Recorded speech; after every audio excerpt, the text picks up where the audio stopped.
Welcome to CRT cracker. இந்த short வீடியோவில் இப்படி கூட பட்டாசு இருக்கா, இது என்ன அப்படின்னு தானே பார்க்குறீங்க. கொஞ்சம் நேரத்தில் தெரிஞ்சிடும். ஸோ இதை நீங்கள் தூக்கி போட்டிங்க அப்படின்னா டொப்புன்னு வெடியும். இதில் எதுக்கு உண்டிலாக கொடுத்துருக்காங்க அப்படின்னா வெடியக்கூடாது அப்படின்றதுக்காக. இதை வந்து நம்ம இப்போ ப்ரெஸ் பண்ணி பார்த்துருவோம். இதை இப்படி ஓப்பன் பண்ணிவிட்டு ஒன்று எடுத்து ஓங்கி கீழே அடிங்க.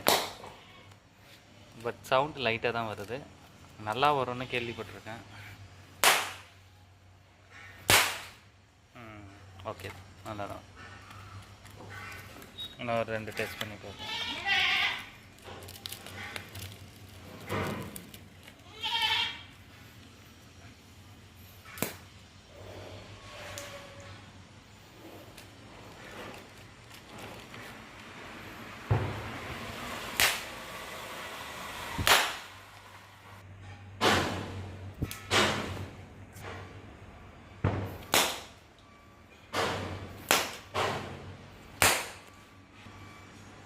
மூணுத்தையும் ஒரே நேரத்தில் பஸ் பண்ணிக்கலாம்.